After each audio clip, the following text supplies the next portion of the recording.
Debate on UK grooming gangs. This is 3 days ago.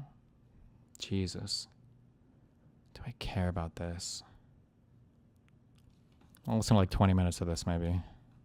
We need to weigh in with economic and social programs. A boy, the moment he find a bit of a word salad here, people take you more seriously, despite the negative comments you get, because your fans expect a certain thing and they get upset sometimes and you hear from it. I think people respect people who they're not entirely sure what's going to come out of their mouth, right? I certainly respect those people, but the reason I don't consider myself a conservative is, well, the way I see it is these things are inconsistent over time and space. Yeah. What I mean by that is two things.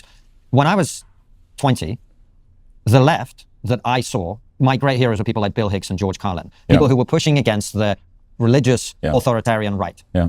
And it was the religious authoritarian right that said, you can't make these jokes, you can't talk about this. You know, we've got the shutting down of debate was coming from the right in that time, 100%, number one. So that is changed. And the other thing is, it's also a geographical thing. Well, I'm from Russia. In Russia, I'm a woke libtard. Yeah. In Britain, I probably am center-right. In America, I'm genuinely independent and center. Yeah. But I guess the way I think about it, and I use this phrase often, it's that former British Foreign Secretary who said, we have no permanent alliances. We have permanent interests, and it's to them that we owe allegiance. So I operate based much more on principles than teams. And that's why I reject the label, even though now it's undoubtedly the case that what I believe, which is preservation of Western civilization, freedom of expression, you know, all these other things, they do in the current climate lean more conservative, but it's very... I don't understand this stupid talking point he uses about like, I used to be this and now I'm this. Like, political positions and parties change over time. Like, imagine coming out and being like, I don't think that black and white people should go to school together. That used to be a normal thing in the United States, and now the whole country, you're like, yeah, welcome to politics. Like, the positions and the Overton window changes over time. I don't know how that's so crazy to you.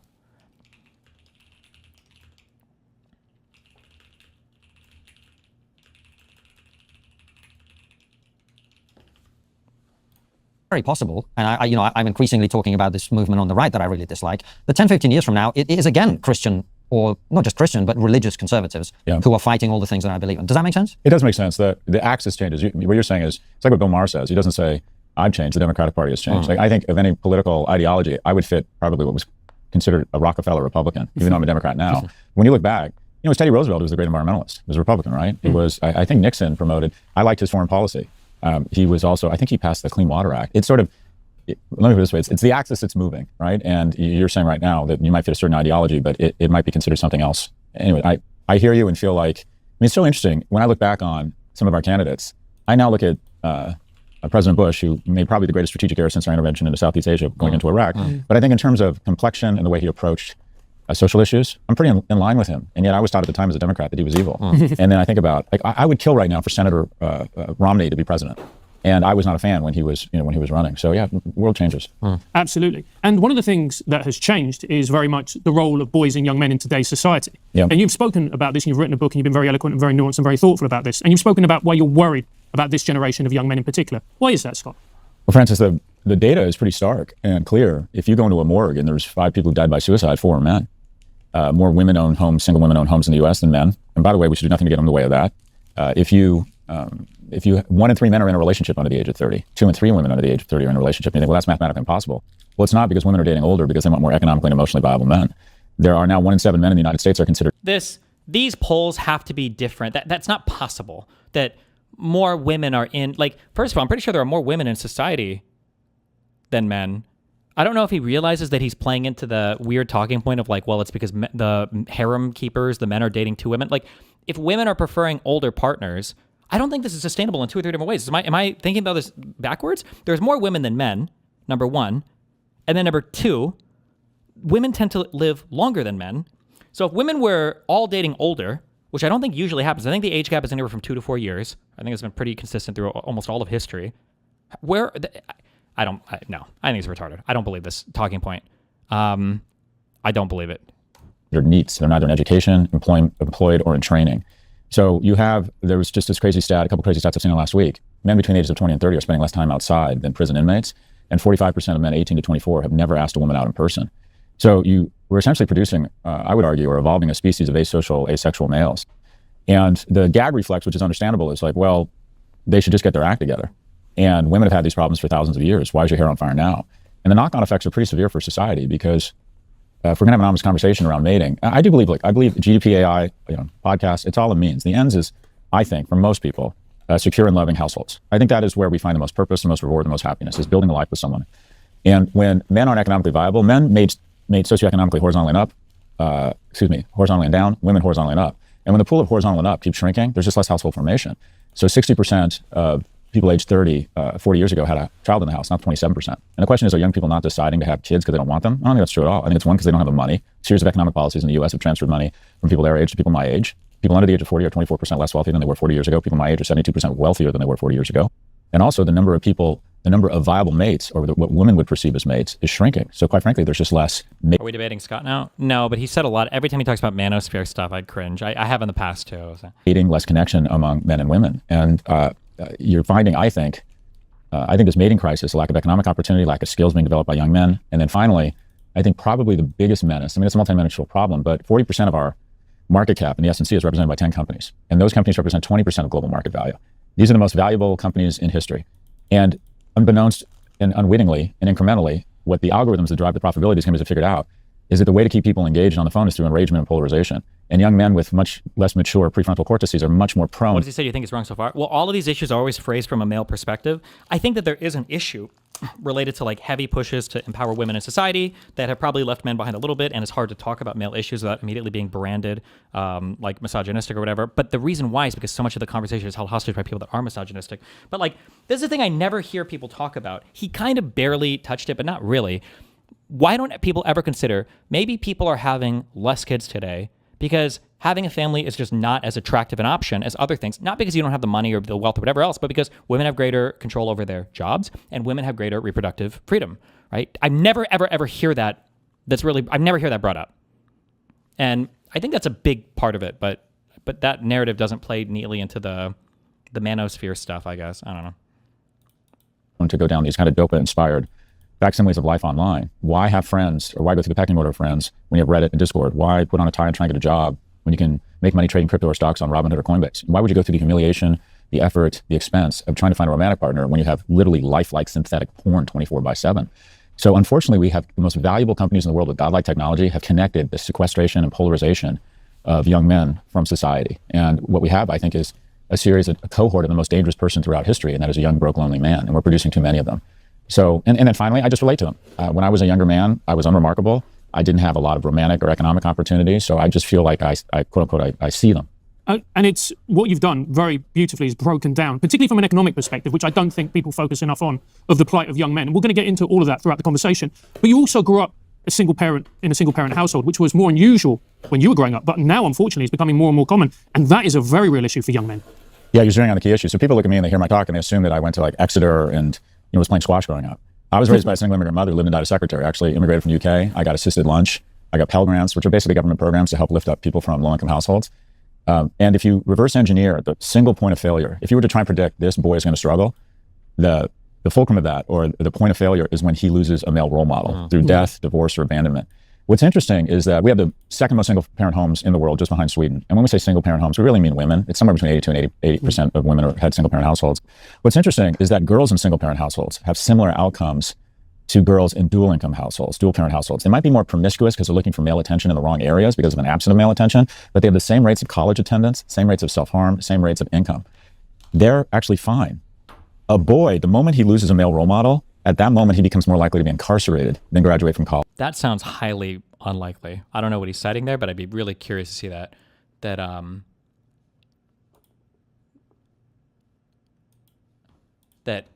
that girls in single parent households fare about as well across all metrics as girls in dual parent households. That sounds really unlikely to me. Somebody look that up. College. What it ends up is that, and all the research points this way, is that while boys are physically stronger, they're emotionally, neurologically, and mentally much weaker than girls. And we don't acknowledge that. And in addition, if you think of the primary lubricant for upward mobility in the West, I think most people would point to, unfortunately now it's the wealthier parents, but before that, it was college attendance. College attendance was the greatest accelerant of income mobility. It was 40-60 male to female, female to male 40 years ago. Now it's 60-40 female to male. And that's not even really indicative of the reality, because the reason you go to college is to get certified, to get a degree. And because men drop out at a greater rate, we may have 2 women for every 1 male that graduates from college in the next 10 years. So you have essentially young men are coming off the tracks in absence of male role models. And the reason we haven't weighed in with programs If any group was killing themselves at 4 times the rate of the control group, people would say, there's a problem here. We need to weigh in with economic and social programs. But there isn't a rush to help because there's a lack of empathy because of my generation recognizing such a disproportionate amount of prosperity that we're holding a 19-year-old accountable. I call it the Red Army effect, and that is, I know you're from Russia. Hitler brutalized the Russian people. So when they came into Berlin, mildly speaking, they were pissed off. And you can say that again. And there was horror on both sides. That's right. Yeah. And it's probably the wrong analogy, but when people look at me, they say, okay, Scott, and this is true, from 1945 to 2000, America registered a third of the economic growth of the entire world with 5% of the population. So loosely speaking, 6 times the prosperity of the rest of the world. And then we took all of that prosperity and we mostly crammed it into the pockets of people born white heterosexual males. I hit the lottery being born Caucasian with outdoor plumbing and as a heterosexual. I just hit the lottery. I think I got a disproportionate, unfair amount of advantage. When I made my money in the 90s raising money in venture capital, I couldn't name now a non-white, a gay man, or a woman who was raising money in the 90s. And I never stopped to think, well, why aren't non-whites, why aren't women raising capital? And I didn't even recognize kind of the advantage I have. When you're the recipient of unfair advantage, you just think it's your character and your grit. At least I wasn't self-aware enough. But now a young man does not have that advantage. I would argue he has a disadvantage. K through 12, highly biased against boys. A boy is twice as likely to be suspended on a behavior-adjusted basis, same behavior. A black boy 5 times as likely. What are the behaviors we teach in school? Sit still, be organized, be pleased to raise your hand. You just described a girl. So, and 70 to 80% of people in our K through 12 infrastructure are women. Like, this is... For adjusted basis, same behavior. So firstly, and again, I think I don't know where Scott sits on all this, but when you say that boys are more likely to be punished for bad behavior, is it because they're more likely to engage in bad behavior? Maybe the question isn't that schools are punishing them unfairly. Maybe it's that the boys are actually behaving worse, which might still be a cultural question that we need to answer. But is it just that teachers are being meaner? A black boy 5 times as likely. What are the behaviors we teach in school? Sit still, be organized, be pleased to raise your hand. You just described a girl. So, and he says behavior adjusted? Yeah, but I don't know what that... I'm so curious. What study is adjusting for child behavior? I guess it's possible. I wish he was citing these, or we were getting like a name or like a date and a name or something, but... At least I wasn't self-aware enough. But now a young man does not have that advantage. I would argue he has a disadvantage. K through 12, highly biased against boys. A boy is twice as likely to be suspended on a behavior-adjusted basis, same behavior. A black boy 5 times as likely. What are the behaviors we teach in school? Sit still, be organized, be pleased to raise your hand. You just described a girl. Like that explanation there, that never used to be our assumption that girls were better at school. But I think once girls started to outcompete boys at school, that became the assumption. And the shift from biological explanation that boys were just smarter than girls, now to the environmental explanation because, well, boys are actually losing to girls, but it's because the environment is not good for them. I don't know. So, and 70 to 80% of people in our K through 12 infrastructure are women. And who are women? Like anyone naturally more likely to champion? Girls. So you have, I think, a set of wins in the face now versus in the backs of young males. And the problem is people look at me and say, all right, boss, you got a 3,000-year head start. So the question is, should we hold a 19-year-old male accountable for my unearned privilege? New year, new systems, right? This is the time when we all look at the messier parts of our business and think there has...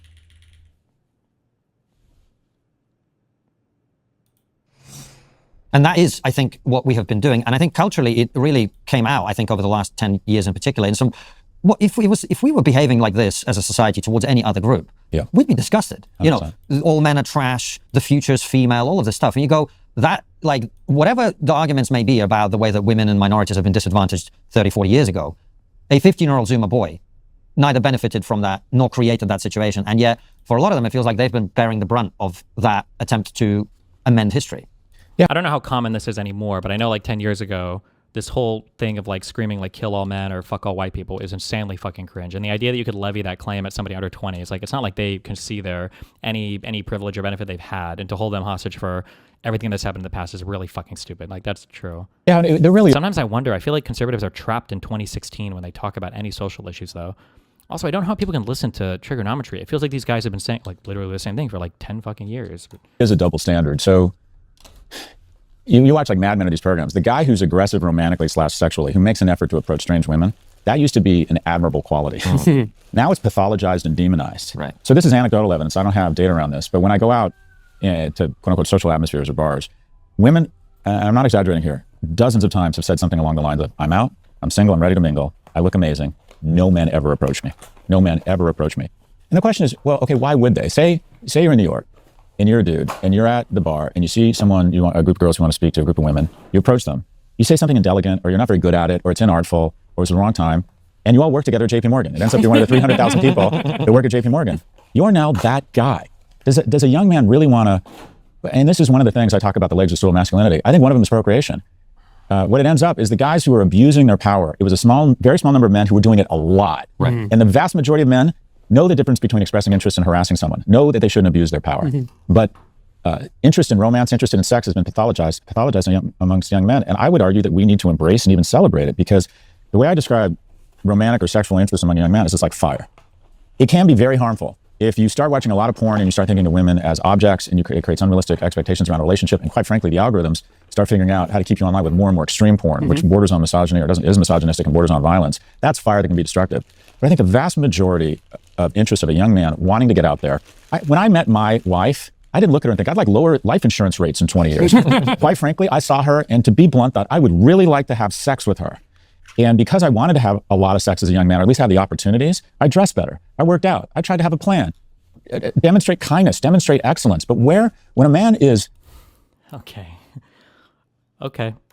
Unless he looks like Brad Pitt, told he risks being a creep or that guy if he makes unwelcome advances, we're discouraging from making the approach. And regardless of what the Atlantic or the New York Times will tell you, 80% of women still say they want the man to initiate romantic interest. They want the man to make the approach. Just as a heads up, one of the most unattractive things I imagine you could ever be caught saying that a girl that you're interested in over here is, yeah, I really wanted to fuck her, so I tried to be kind and be a good person and everything else so I could fuck her. That's probably one of the stupidest fucking things you could ever say to somebody you're trying to court, but, okay.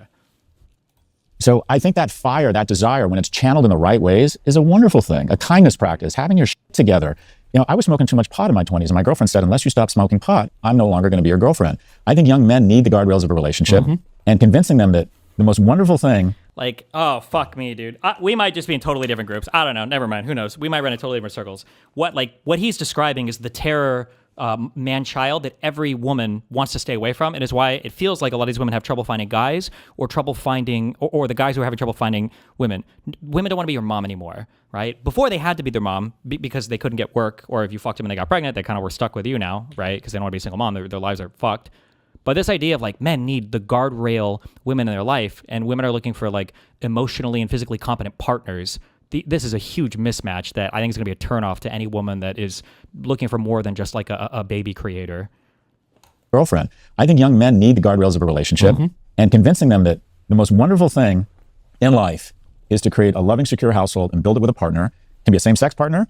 Some people decide not to have kids, but 95% of us are wired to have a binary relationship and would like to have kids. I'm not saying you can't be happy without kids, but that desire, that fire, it's a feature, not a bug. And we demonize it and pathologize it amongst young men. I joke, but I'm sort of serious, that my advice to young people is to go out, drink more, make a series of bad decisions that might pay off. Well, it's interesting you mentioned that, because everything you're saying makes perfect sense. I completely agree with it. And it's predicated on recognizing... I feel like that advice is like the... That advice is the equivalent to I'm really trying to get this girl, can you give me some advice? And you're like, bro, just go out there and be yourself. You'll be good. Really? That's all I have to do? Yeah, go out there and be yourself. Okay, you'll get them, slugger. Okay. Something that I do... Devil's advocate here. Let's say men are socially delayed by several years. At the end of the day, this is why incels feel like incels. They have worse social skills regardless of why. I think to a certain extent, under that world, if we accept that, women would either naturally date older or be expected to put up with a bit of a wilder guy. Yeah, I don't disagree with you. I think that is the case. I don't think it's an incel's fault for being an incel. I think that... sorry, fuck, I'm trying to get triggered by chat. For incels that hate women, I don't think they hate women to become incels. I think they're incels and they start going to these online spaces looking for advice, and those online spaces cultivate a hatred of women. I think that's usually how it goes. I don't think because why would you hate the opposite gender growing up? Generally speaking, it's just not usually the case. It's not what we're wired for naturally. I feel as a society we've kind of covered up for a while, which is men and women are very different. Yeah, and even saying that triggers some people, because implicit in that statement from people on the far left is that means you're discriminating against the 5% who are non-binary. Not at all. The non-binary community deserves absolutely as much respect and opportunity and grace as the binary community, in my view. In addition, some women, masculinity and femininity, we've been celebrating femininity, it's been overdue, it's a wonderful thing, but we demonize masculinity. There's no such thing as toxic masculinity. There's cruelty, there's criminality, there's abuse of power, but true masculinity are wonderful things: protect, provide, procreate. And we've decided that even acknowledging that certain people born as females and certain people born as males, or the vast majority of them, will have an easier time learning into certain characteristics and attributes. And that's okay. I think we should... Fuck. This actually just feels like an artifact of the past. I don't want to say misogynistic, but protecting and providing, these are masculine traits. Women want to do this too. Like, this is where you have to wake up and join the new world. And whether you think women shouldn't like this or whether you think it's bullshit or whatever, you can have that opinion. But masculine traits that come from Scott Galloway's generation, like, men might have thought that only men wanted these traits in the past and women didn't. All women wanted to be lithe, nubile, young child bearers who walk around the home, hugging children. It's just not true. Every masculine trait that is a cool masculine trait is a trait that a woman wants as well. To be a provider, to have integrity, to be strong, to be a leader. Like, generally speaking, these are good qualities that everybody likes to have to some extent. And the idea that you would try to relegate all of these to men and then women are just supposed to be having something else, like, you can think that if you want, but you're setting yourself up for failure because society's never going back to that unless you find a way to get rid of birth control and to start reducing the amount of women's participation in college and the workplace. It's just not going to happen. We need to come out of the closet and say women have an easier time leaning into nurturing, having better EQ, being, quite frankly, more engaged and more thoughtful. And if I were to say women, because of their EQ and their maternal instincts, make better managers, and I believe that, people nod and clap. Women make better doctors. There's more women going to medical school. There's a lot of rote memorization. Their brains are more wired for that executive function. They are better bedside manner. Not all women. That doesn't mean men shouldn't have opportunities to be nurses and surgeons. But women will likely over time be recognized as having the attributes that make better doctors. If I say those things, people nod. But if I say men make better combat soldiers, and on a risk-adjusted basis, in general, men oftentimes make better entrepreneurs because they're more risk-aggressive, which isn't to say women shouldn't have the same opportunities. It's, I don't feel safe around you. So it's okay to acknowledge we have differences. And by the way, women have sometimes, masculinity and femininity aren't sequestered to people born as males or females. The majority of my friends my male friends are quite feminine. I'm drawn to men who, quite frankly, are more nurturing and kind of take care of me. And I think a lot of men bring wonderful feminine characteristics. My Pivot co-host is one of my masculine role models, and it's Kara Swisher. She brings a lot of strength and protection, I think she brings wonderful masculine attributes. But I don't think what I'm trying to communicate is young men need a code. Every young person needs a code to make decisions. You're going to be thrown hundreds of decisions every day. It's difficult to make them in the apps. It's hard to read the label from inside of the bottle. So the question is, where do you get that code? You can get it from religion. You can get it from your country, I think. You can get it from the military. My first code was from work. I worked at Morgan Stanley, and they had a very strict approach and set of principles around the way you approach work and other people. And that served as a good code for me. I still have some of that resident in me. But I think in a world where there's an absence of a code for young men who are searching, the masculinity framed in an aspirational way can be a great code. And also, most young men have an easier time leaning into masculine attributes, just as most young women will have an easier time leaning into wonderful feminine attributes. So what I'm trying to get across with this book is, one, let's acknowledge that young men are struggling and it's not their fault. You want to be pissed off at me? I was just walking by about 4 or 5 years ago. In the same week, I was asked to go on the board of Tiffany and Tapestry, which is a company-owned Coach and a bunch of other retailers. And literally on the dot the same day, 2 weeks later, it was the Me Too movement. They called me and said, we apologize. We just had a meeting. We're going to withdraw the invitation for you to join our board because we need to put a woman on the board. 70% of our customers at Tiffany are women, and we woke up. I get it. Now, maybe that's not a merit-based decision, but I understand. I've been on boards. I understand the need to broaden the perspective and have something resembling a board that somewhat looks like your customer base. I get it. But should my privilege, again, be the weapon or be a reason to have this lack of empathy for young people? So I'd like to think that one, young men are struggling. We got to acknowledge this. And two, that masculinity can serve as a code. And my biggest fans are men. Young men come up, high five, thanks, Prop-G. My biggest supporters and who have made this dialogue much more productive is simple, mothers. Of course. And the dialogue goes something like this. I got 3 kids, 2 daughters, 1 son. 1 daughter in graduate school at Penn, the other's in PR in Chicago, and my son's in the basement playing video games and vaping. The people who are seeing this up close and personal and withdraw the argument from the bullshit narrative or ideology of the far right or the far left are mothers. They're like, regardless of the orthodoxy or what's politically correct or incorrect, I see a huge difference between the progress and between the emotional health of my daughters and my sons. And that's such a profound point, because I remember when I was teaching, I saw that pattern being replicated right across. Are they going to get into what should change, or is this just going to be the same, whatever? We'll go 10 more minutes, like the same complaints over and over and over and over and over and over again. Schools, it didn't matter if it was primary or if it was secondary, color, creed in class. A lot of the times the girls would thrive, the boys would struggle. And we, as a school, and I'm ashamed to say that because I kind of bought into this as well, we were just like, girls are doing better. This isn't this brilliant. This is something to be celebrated. Girls have been subjugated for so long. But I think what people didn't realize at the time, and I was guilty of this, is that when you start seeing things as a battle of the sexes and you diminish one sex and you think, this sex is doing really well, this is great, girls are doing better than boys, this is brilliant. You go, well, actually, girls need boys in just the same way as boys need girls. And eventually, if you're diminishing this sex, then what you're doing is you're actually harming the long-term future of girls, because eventually she's going to want a strong man, a man who is masculine, who is a provider, who will take care of her, who is somebody who will support her through life. But if you're diminishing them, then you're going to damage the girls in the long term as well. Well, who wants more economically and emotionally viable men? Women. The only thing where there's some nuance, or I might provide a little bit of pushback, is that there's a cartoon of a woman in her 30s who never found romantic love and is sitting listening to a Joan Baez album in a big wool sweater, looking out at a rainy day just miserable that she hasn't found a man. That's a cartoon. What you find is that men need relationships more than women. When widows are happier after their husband dies, widowers are less happy. Men in relationships live 4 to 7 years longer, women 2 to 4 years longer. If a man hasn't cohabitated with a woman or been married by the time he's 30, there's a 1 in 3 chance he's going to be a substance abuser. In sum, while women's loneliness is upsetting, I'm not saying it's not a problem, but it ends up that men need relationships much more than women. Except for one thing, Scott. Sorry to interrupt. Sure. I'll push back on your pushback. I said this, I think, in our conversation with Nick Freitas. We are talking to a lot of women just privately. No one wants to really say this in public because it's unpleasant and it's difficult. Women do want kids. The relationship side of it is different. And we are now seeing my generation of women coming to the end of the period when that was biologically viable. Some of them suddenly realizing that actually that is something they would have liked to have done, and they no longer have that option. Like, I'm so sorry, but this is just the biggest fucking cope of the universe. If somebody is telling you, like, this is the easiest way you can tell if you're listening to some real self-help or just some fucking bullshit that's milking you from your money. If somebody's telling you, listen, mate, I know that right now the world is strange, but everybody else is wrong. And eventually they're going to realize it, okay? All those women that were complaining about the guys playing video games too much or men not being able to do whatever, they were all wrong. And now, bro, they're all getting old. And they're all regretting it, and they're all realizing how bad their decisions are, and they're going to come for you, mate. Don't worry. All these cougars are going to turn around. All these other women are going to turn around. They're going to be like, I was so wrong about everything. Everybody does like some fucking grass is greener shit. Like, how reliable is this? We're saying when we get to our 20s or when we get to like our 30s, whatever. Man, I wish we would have done this. Man, I wish we would have done that. Like, is this what we're going to base a large part of our ideology on? Because I hear this talked about all the time. Actually, women secretly really fucking want kids. They just don't realize it until they have gone their whole lives without having them. Like, okay. Opportunity. Yep. And so maybe they're not sitting there upset that they don't have a man, but I do think a lot of women are starting to get to the point where they regret the things that they used to believe because it's led them to a place where they don't have kids. I think that being taught, just pour all your energy into work and you don't need a man is not a healthy narrative either. And I do think there's I regret not having more kids. My biggest mistake, I wish I'd had a third kid. I wish I had a daughter because now that I'm getting older, I recognize it's daughters that take care of their dads. That's unfair. Amen. There you go. So I don't want to, I think you're right. I think there is, but what the conservative movement has said, look, and they pointed out correctly, look, women, this isn't good for you. I agree. It's especially bad for men. And I'll give you an example. I've been thinking a lot about, I have 2 big charities, public schools, and then teen suicide prevention. And so I've learned a decent amount about suicide or death by suicide.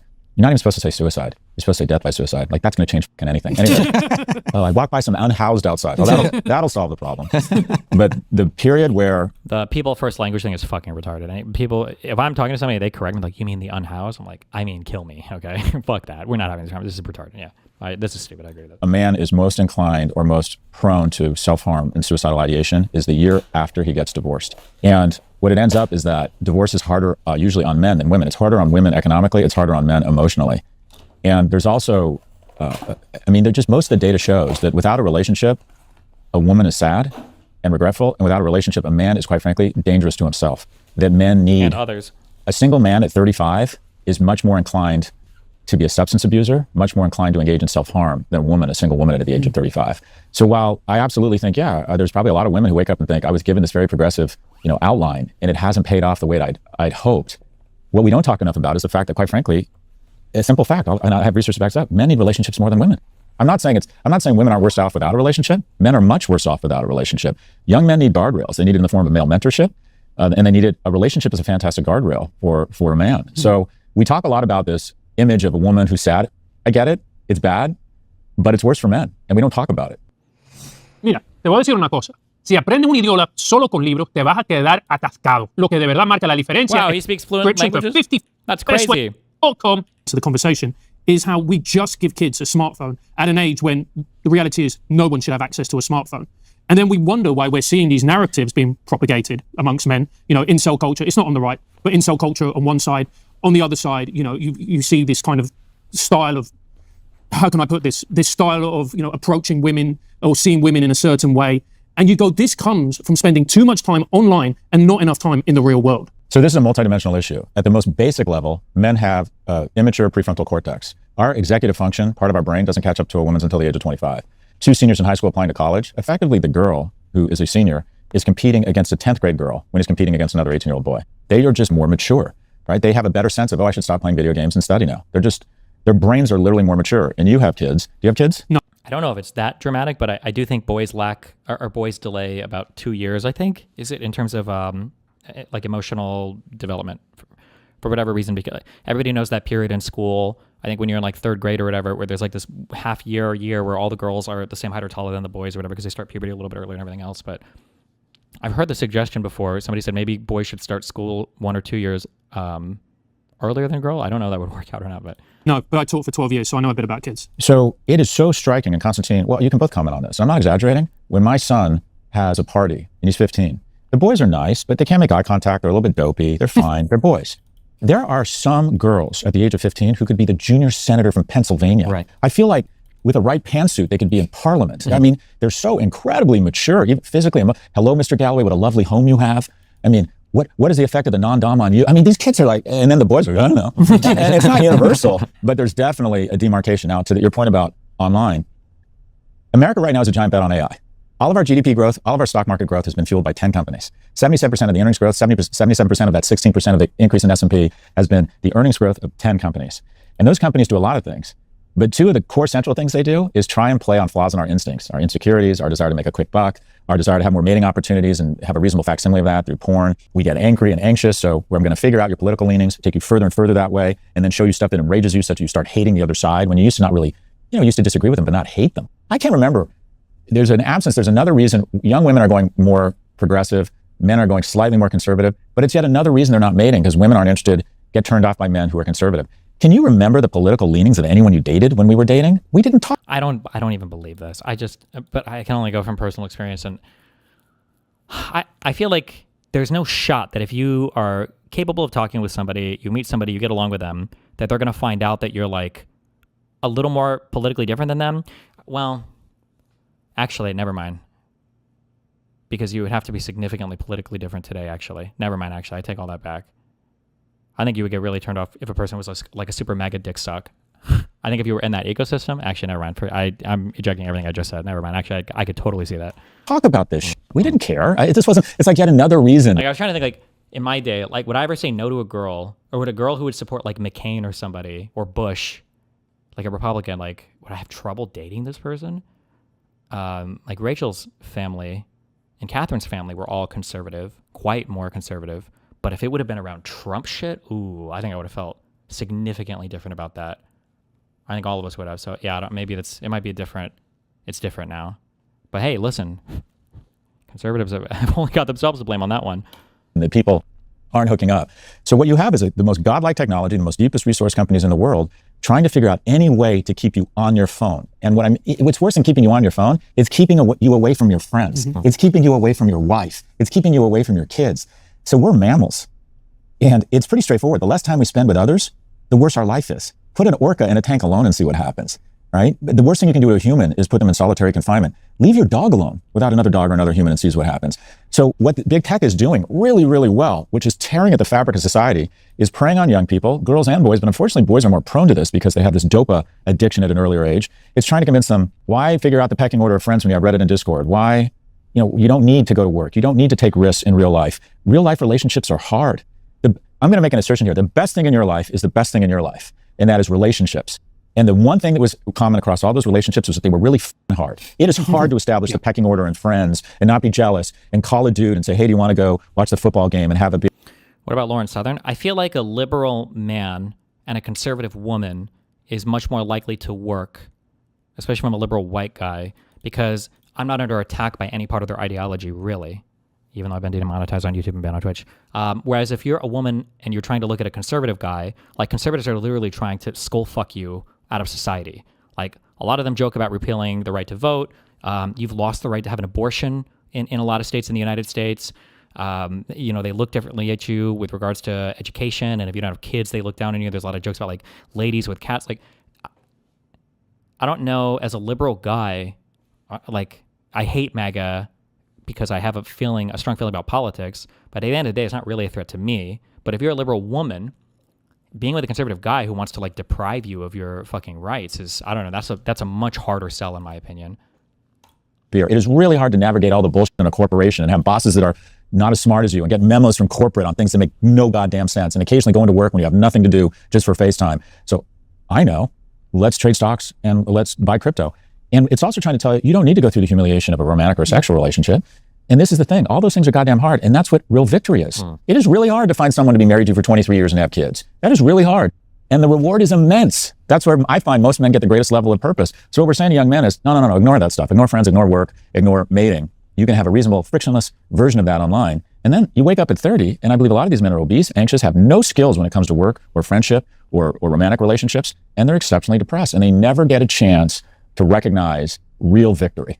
What I mean, I'm like, it's been so hard raising kids. I mean, it's been every day. I'm like, am I any good at this? I can't tell you what assholes my boys can be. I mean, they are terrorists, constantly assessing the household for vulnerabilities to strike when we're at our weakest.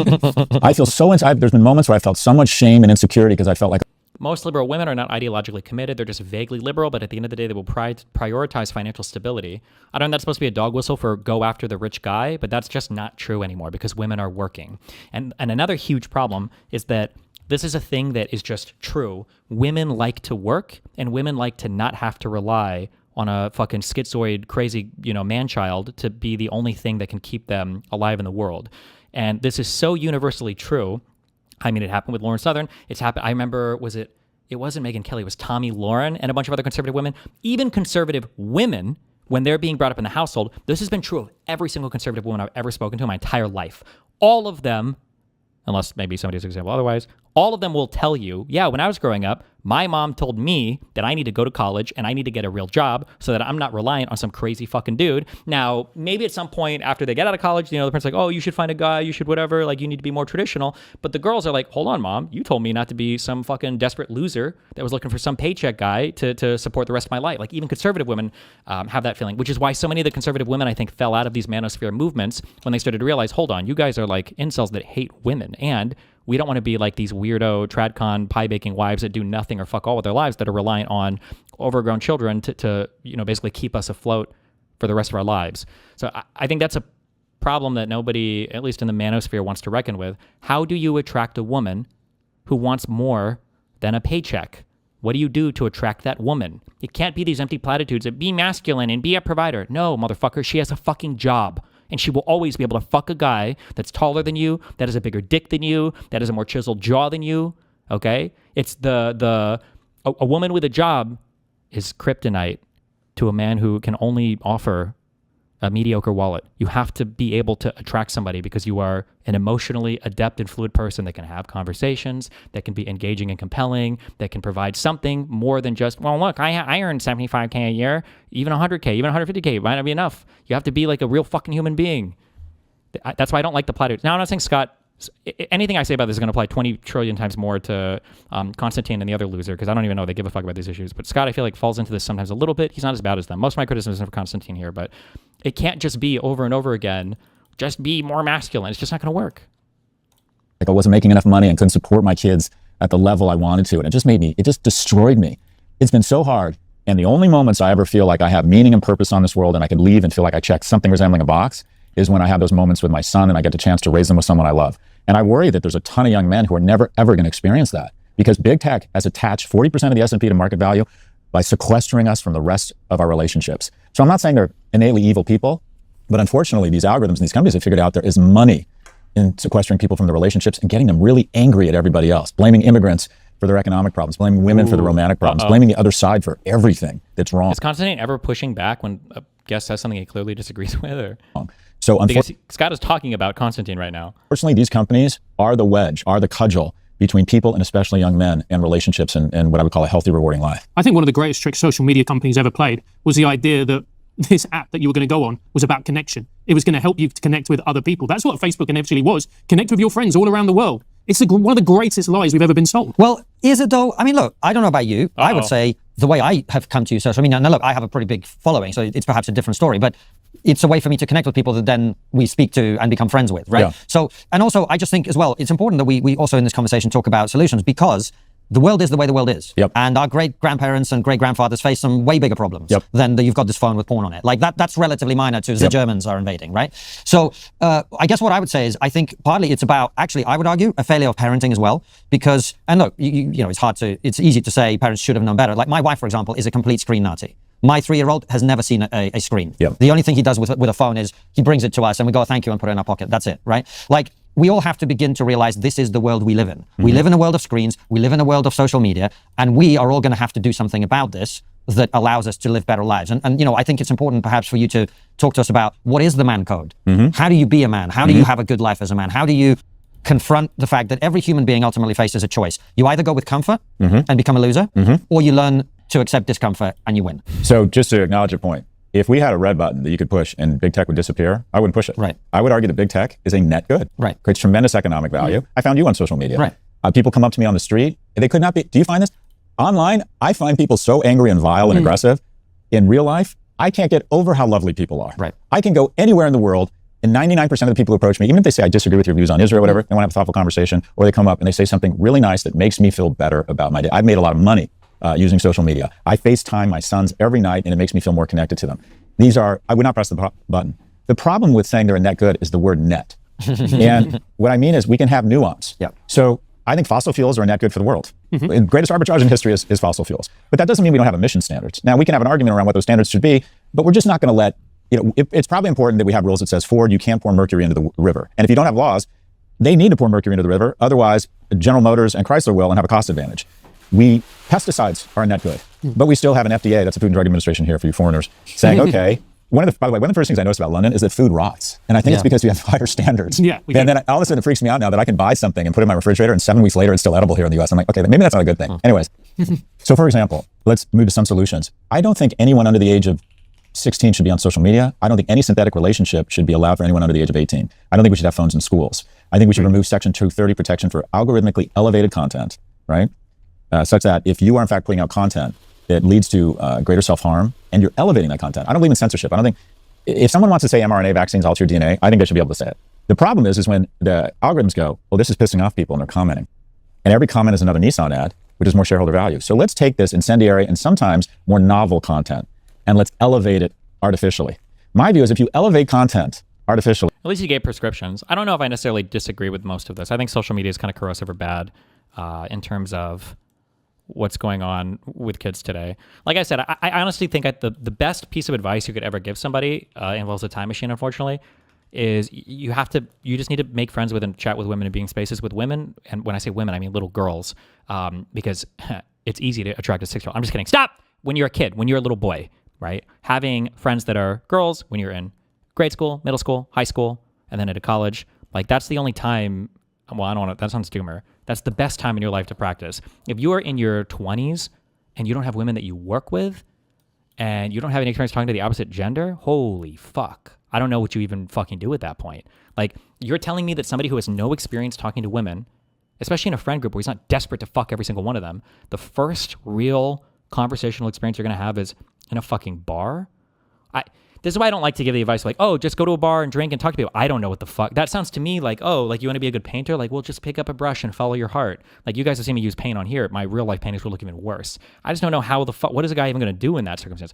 That just seems literally like impossible to your first, because when you're talking about attracting somebody, you're past even just like normal conversational stuff. You're trying to show your best attributes. You're trying to be witty and funny. In some ways, you're being competitive with other people that might be talking to this person. You're competing to some extent with her friends, for attention and conversation, everything else. Like, I just don't know how you do that for the first time in a bar setting. But I don't know. Algorithmically, you've now decided you're a media company. And I don't see why these quote unquote nascent platforms, which is what they were called in the 1997 legislation, should not be subject to the same liability you're subject to. If you started saying that this member of parliament is a Nazi and he's a physical threat to our safety, and you published his address and someone showed up and committed violence against that person, this podcast would be in a world of hurt. But if you say it online, if you say it on a platform, an online platform, they are not subject to the same standards as the rest of media. So there are, in my opinion, common sense solutions, but the incumbents want to weaponize what I'd call the illusion of complexity. All these problems are unsolvable, right? We would go out of business if you removed 230. Well, if you removed it for algorithmically elevated content, you wouldn't go out of business. And when the January 6th riots happened, what happened, let me go back. News Corp gets fined $750 million. That is unironically what people need to do. You learn by failing hundreds of times, but like, not really. This is not true. You learn by failing, or it's close to true, but you need to augment that statement just a little bit. You learn by failing 100 times in low stakes environments. That's what you learn by failing. You don't learn by failing in higher stakes environments. It's okay if you crash and burn in middle school, you know, because your girlfriend wanted to hang out with you at recess, but you played kickball instead, and then she broke up with you because you didn't get her a tulip or something, right? Like, it's okay to crash and burn in these kinds of environments because you're learning the ropes, you're learning what to say and do, and you know, you hopefully you figure it out as you socialize with other people. But to try to like fail 100 times when you're already an adult, one, a lot of people just don't want to baby you through that. A lot of people aren't going to sit there and tolerate that. You will be seen as like a creepy loser or whatever, even if it's not necessarily fair. Like, nobody wants to be your training wheels partner while you're learning socialization skills that they all learned in grade school. I think that's, wow. By saying this, the voting machines in the U.S. were weaponized by the Venezuelan government. Not true. I'm Venezuelan. We can't even run a country, let alone weaponize an election. Weaponized, yeah. It wasn't true. And they knew it wasn't true, but they put talking points in front of their hosts and said, promote this theory because we think it'll inflame and engage our audience. Wait, hold. I think it's also harder too, because when you talk about failing as a kid, I mean, I think kids are a little bit more wired to fail because you don't have much experience yet. And hopefully you're getting some successes in there as well because you're all like in the same type of environment. If you've had no success and you've had no experience, and then you start doing things in your 20s or 30s or whatever, failing there is a lot harder because, you don't even know if you even have the capacity to succeed. This is one of the reasons why it's annoying to hear rich people or entrepreneurs from wealthy families talk about like, oh yeah, like I was willing to fail over and over and over again. And it's like, okay, motherfucker, you got a huge safety net if you fail. That's great. I can do things right now. I don't care if I fail at a ton of shit because I know that I've succeeded at stuff. So I always have that confidence backing me up. But if you were to enter some environment where you've never succeeded before and like now you're trying it, bro, 1 or 2 failures could like destroy you. Holy shit, that's a much harder thing to deal with. Striking out is easy if you've hit home runs, you know, in the past. But if you're striking out over and over again in your first few tries in your 20s or 30s, you don't even know if you can swing the bat, you know? Hold on. Do you have any evidence for that claim, Scott? That they did it for that reason? Well, a judge and a jury of their peers found that to be the case and awarded Smartmatic $750 million. So I didn't follow as closely as you. I'm shit, not wait. True. And Wait, what did he say? Oh, I didn't see that. That's the first time I'm hearing of it. We can't even run a country, let alone weaponize an election. Weaponized, yeah. It wasn't true. And they knew it wasn't true, but they put talking points in front of their hosts and said, promote this theory because we think it'll inflame and engage our audience. Wait, hold on. Do you have any evidence for that claim, Scott? That they did it for that reason? Well, How can he not even, whatever. Oh, I didn't see that. That's the first time I'm hearing of it. a judge and a jury of their peers found that to be the case and awarded Smartmatic $750 million. So I didn't. Was that true? I know that if he's talking about the Dominion case, the Dominion lawsuit was settled immediately, or not immediately, it was settled I think the day before trial. But I know Smartmatic is a different company. Did Smartmatic win a $750 million suit? That's crazy. If that was done by a judge and jury, I should know that. I don't know that. Oh, I didn't see that. That's the first time I'm hearing of it. Damn. A second Dominion has hit the tower, if that's true. Or a second tower as well, whatever.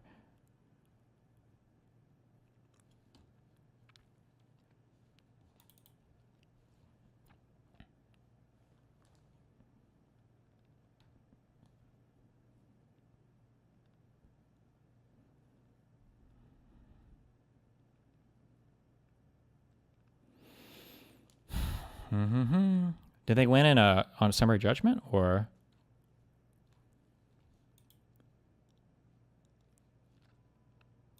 Oh, it was a settlement, so it wasn't a jury of peers. Okay. Well, assuming this is the $750 million. Wait, OAN has $750 million to settle? Hold on. This was with Fox News. Different case.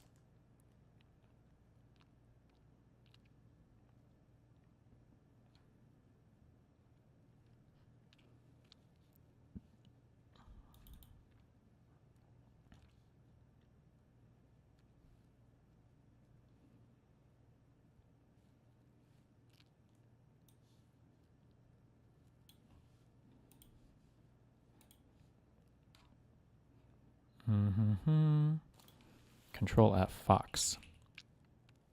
Abusive legal tactics to delay trial. Okay, this one hasn't finished yet. Maybe he was mixing up a Smartmatic win with OAN with the dollar amount that was settled with Dominion and Fox, is my guess.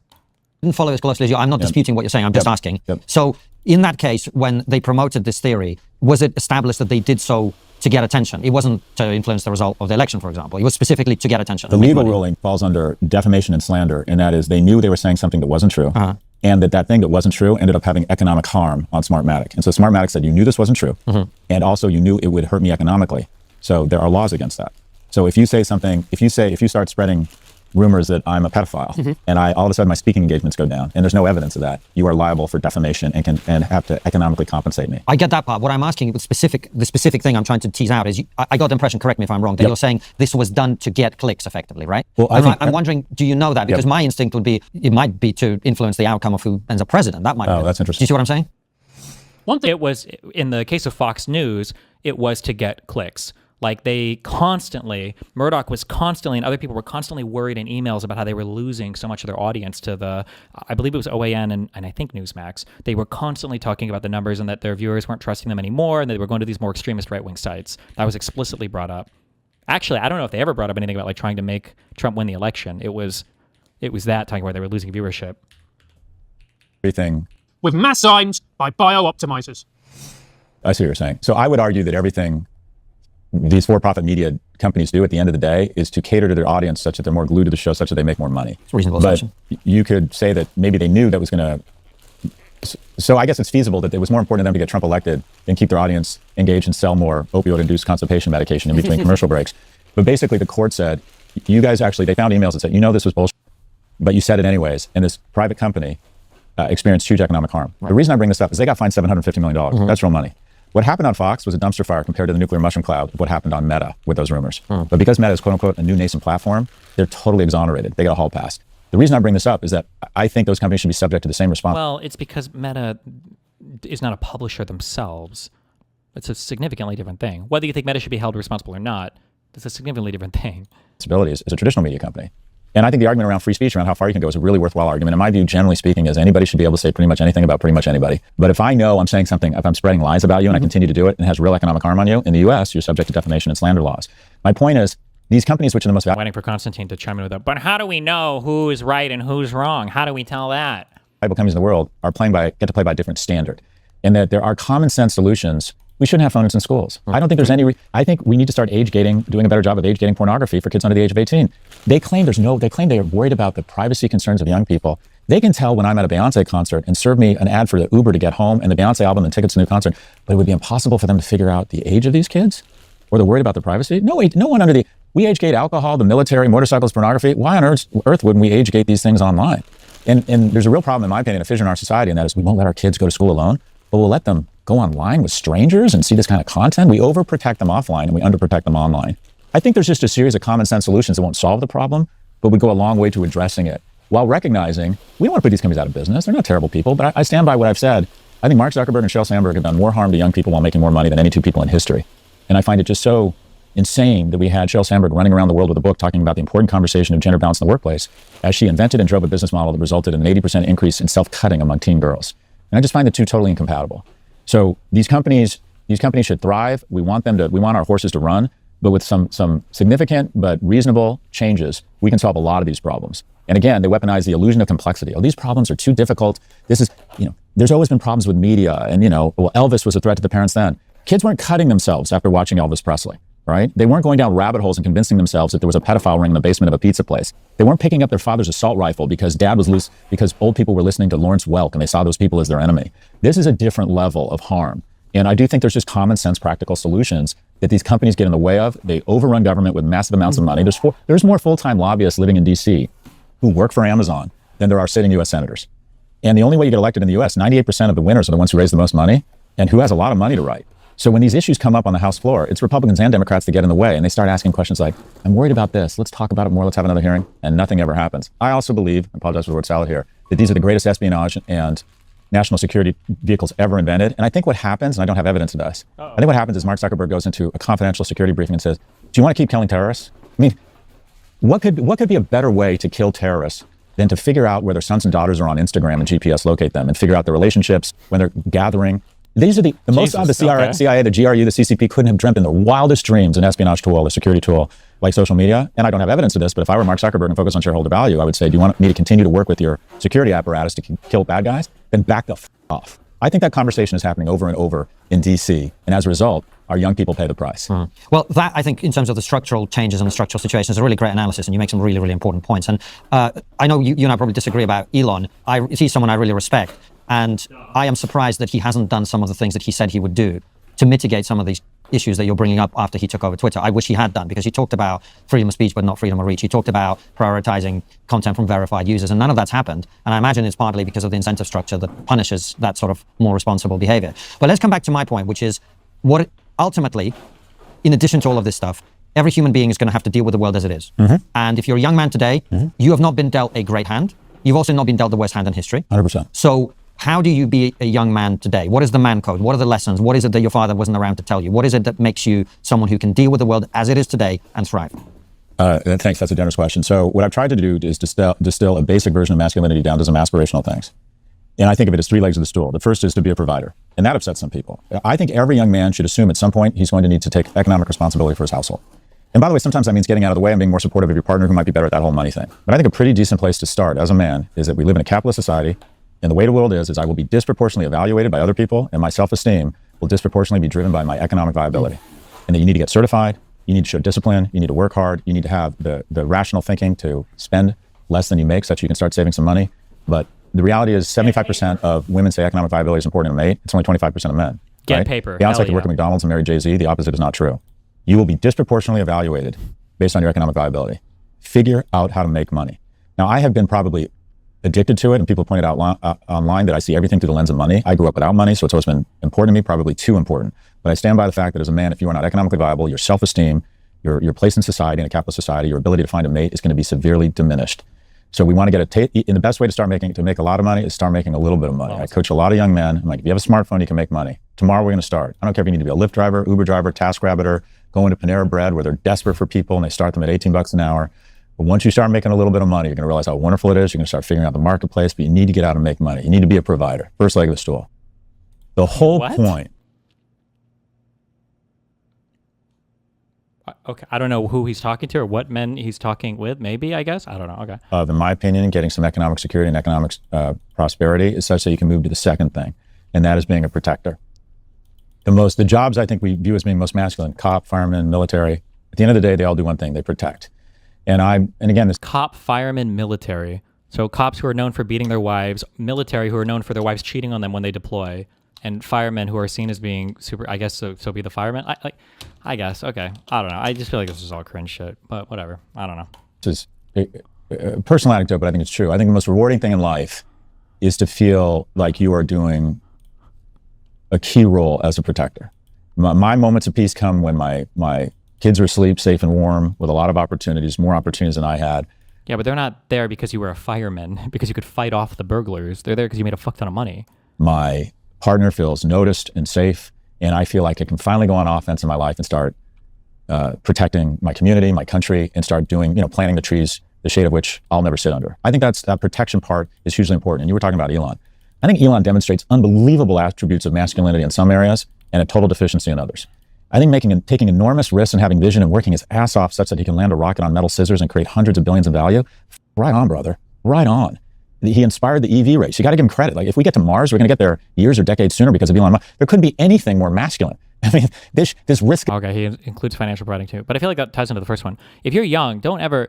The number one piece of economic advice you can give somebody, but it sucks because when you're young, you don't want to hear it. I would never take this advice as a young person, is when you're young, fuck making money. You need to invest in yourself as much as possible. So whatever certs, whatever college degree, whatever the fuck you can do to invest your land. The working, to me, I don't want to be doomer on this if you're working class. In my mind, working is the scariest thing to do as somebody coming from a not well-off family, because the second you start working, you have created an almost permanent rung in your life that you will never advance from.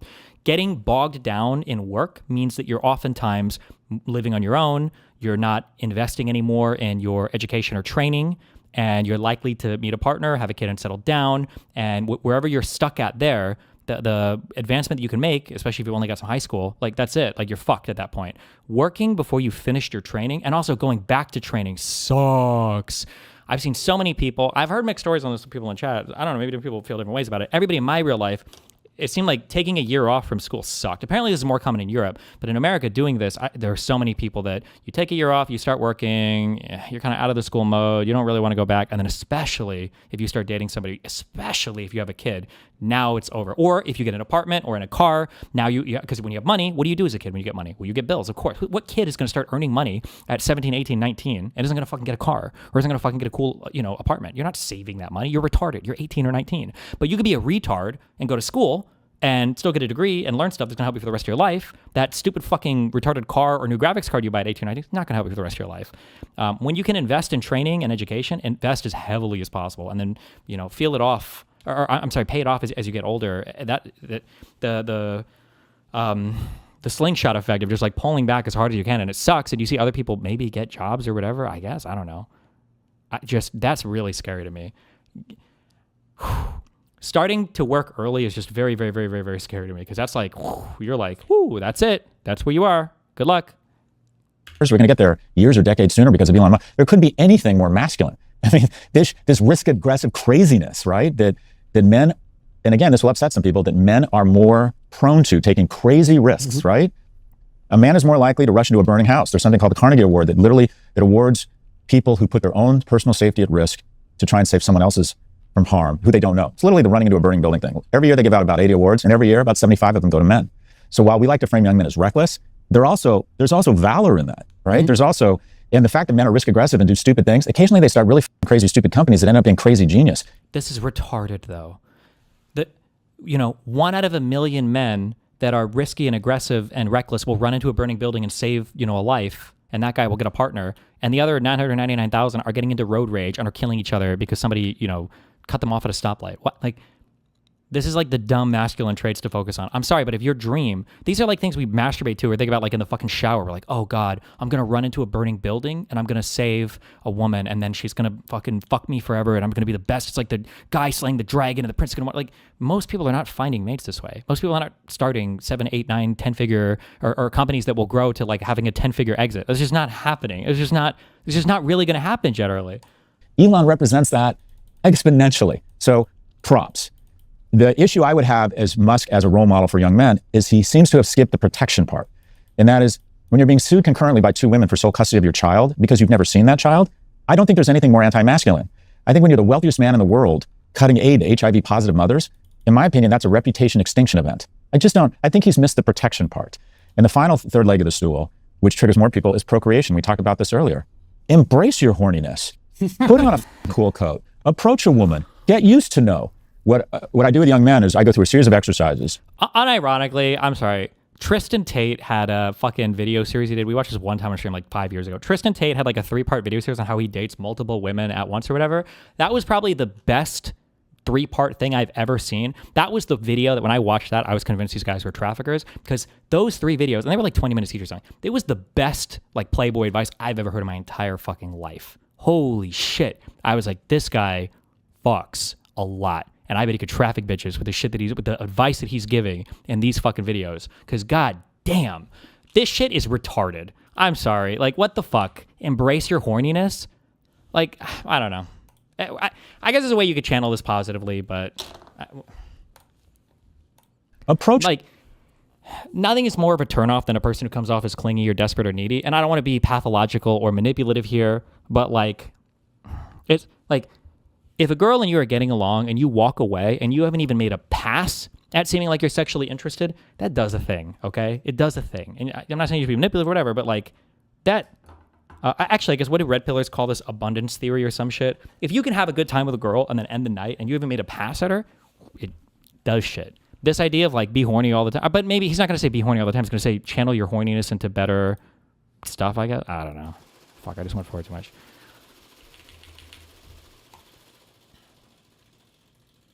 Used to know. What I do with young men is I go through a series of exercises. I'm like, you got to be strong. Go to the gym, work. Really crazy, stupid companies that end up being crazy genius. Elon represents that exponentially. So props. The issue I would have as Musk as a role model for young men is he seems to have skipped the protection part. And that is when you're being sued concurrently by 2 women for the stool, which triggers more people, is procreation. We talked about this earlier. Embrace your horniness. Put on a cool coat. Approach a woman. Get used to know. what I do with young men is I go through a series of exercises. You got to. Was it this? Now, if you bought this course, you already. It might have been this. Maybe the whole thing was 20 minutes. Let me just listen to this in 5 minutes. Let me see if I still agree with what he says here. Hold on. know who I am, I assume. But who am I to be teaching anyone how to get and retain beautiful women? Well, let me tell you something. Everybody who has ever met me, who has ever visited me, certainly in the last 5 or 6 years, has commented on how many beautiful girls I have. So before we get into the course material, let me tell you my credentials. I used to run one of Europe's largest webcam studios. I had 75 women employed by me, women who love me, women who want families with me, women who are not going to leave me, women who are loyal to me. I'm not even going to waste your time by naming how many side chicks I have. Come and hang out with me for a week or so. I don't know if you're in the war room or not. If I know you personally, do it. My credentials are beyond doubt. But there's methodology to my madness. And that's why you bought this course. Let me explain something to you. There's no trick. There's no life hack. There's no being in a position where all the women you meet or come into contact with want to have sex with you. That doesn't exist for any man on the planet besides Brad Pitt and a few others. If you want to be an elite level player, an elite level playboy like me, you have to work at it. This is what I explain to everybody. Why is Floyd Mayweather the best boxer in the world? Why is Roger Federer the best tennis player in the world? Because they train and work and perfect their skills, and that's why they are the best in their field. I am exactly the same. I'm not some guy who women just all want and they chase me and message me on Instagram and want to come over to my house. No, I make a conscious effort every single day. I wake up, I plan, I make my moves like I'm on a chessboard, and I keep not only my 6 relationships going, but I have plenty of time to meet new women. So that brings me to module 1 in this course. We're going to talk about meeting women and dating. Now, guys, what I'm not going to go into in this course is how to dress, how to behave generally. You know the answer to the question. How to dress? I don't know. What's your style? Are you a rugged guy with a lumberjack t-shirt and a big beard? Good. Look that way. Are you a black guy with dreadlocks? Good. Look that way. I can't tell you how to dress, how to style yourself, or how to act and behave. That's all individual to you. So you be yourself and play the game the best way that you can and you know how to. How to behave? Don't be a woman hater. Don't be sour. Don't be bitter. Don't be unpleasant. Don't be rude. These are very basic things, and I'm not even going to bother covering these. If you can't get a single girl to talk to you, this is probably the wrong course for you. I'm teaching you how to up your game from a guy with 1 or 2 girlfriends to 5 or 6 like me, and a harem of side chicks. A question I'm asked a lot is how do you meet women? So before we get into the digital side of things, we're going to talk about how to meet women in the real world. Now, the best way to meet women in the real world is not what a lot of people on the internet will tell you. Approaches.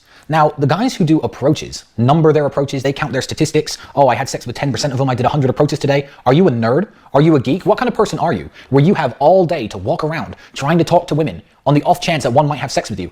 Approaches my way is completely different, you see. I don't march around trying to get women to have sex with me by talking to them. I have built a lifestyle. I have built a life which puts me in contact with beautiful women. I'm around them. I'm in the best clubs. I'm in the best restaurants. I'm in the best bars. I'm in the best spots in the world. I'm flying all over the place. The highest level women in the world are not in your local mall, gentlemen. They're in some bar in Cannes or Monte Carlo. And if you're not there, you're not going to get them. So fuck, there wasn't much else for 5 minutes, but right? I like that there's not like this one-size-fits-all mentality.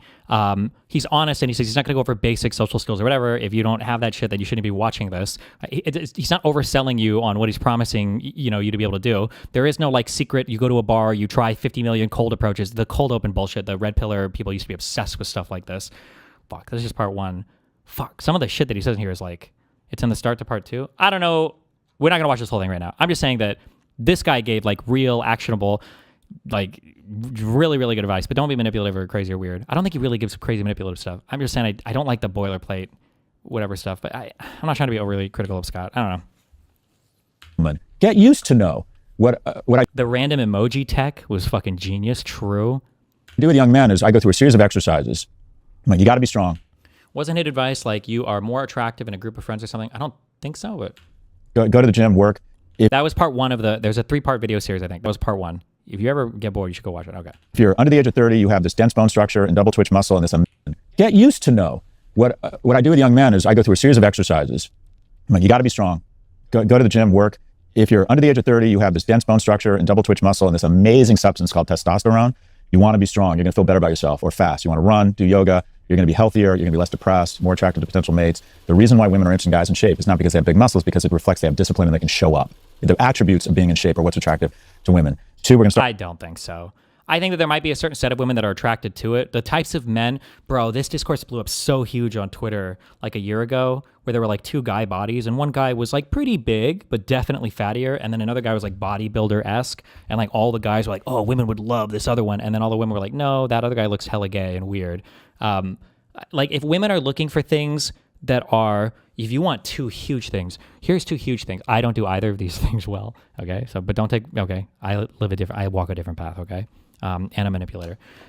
If you want two things to show that you're like reliable and can, and can be counted on, like, first of all, don't misunderstand me. If you get into shape or if you go to the gym and you look good, that's always a bonus. It's always going to help. You're better off doing that than not doing that. It will help. But like the two hugest things you can do is one, if you can maintain a conversation via text where you're not being too clingy or weird or whatever the fuck. But two, you don't just like let conversations fall off and you don't give one word answers. Texting today is it's just a huge part of any kind of relationship thing or courting somebody. Number one. And number two, oh my fucking God. Be on time, or at best be 5 minutes early to things. Especially, it seems today that young people have a really hard time showing up on time or early for anything. If you can be on time or early, these are things that it like might not help you that much, but if you don't do it, it hits a lot. If you're showing up like 20, 30 minutes late to the start of a date, or if you've got to pick somebody up, or if you're late to dinner, oh God. You don't ever want to show up where somebody's been waiting for you for 20 or 30 minutes on their fucking phone, okay? It's just, you're starting off in the worst possible place. So be on time. Be able to maintain a conversation via text, okay? These are two like huge things. I think they're hugely important, but at least for my generation and the generation a little below. But you're going to be healthier, you're going to be less depressed, more attractive to potential mates. The reason why women are interested in guys in shape is not because they have big muscles, because it reflects they have discipline and they can show up. The attributes of being in shape are what's attractive. Like if you could choose between showing up on time to things versus like having muscle, the showing up on time is going to be infinitely more attractive. It's just when you're late, it communicates such a fuck off attitude to somebody that you don't give a fuck about anything about them or around them when you're late.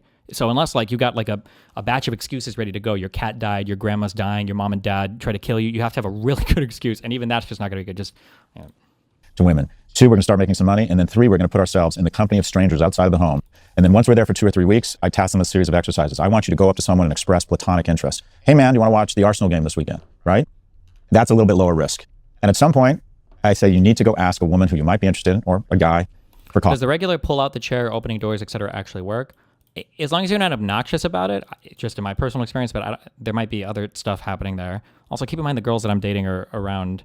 I'm selecting for like a hyper autistic political online education. It might be a different class of people, but in my personal experience, that always plays really, really, really well.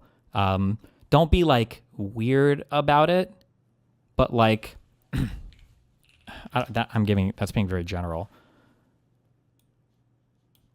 Like if you and a girl are walking up, pretend these are doors. I don't know why the fuck I drew them this way, but like if you and a girl are walking up, you're here and she's here, like you should open the door and hold it open. But if you're behind her for whatever reason and she's walking up, you don't have to like run ahead of her to open the door. Like that's kind of weird and cringe, I think.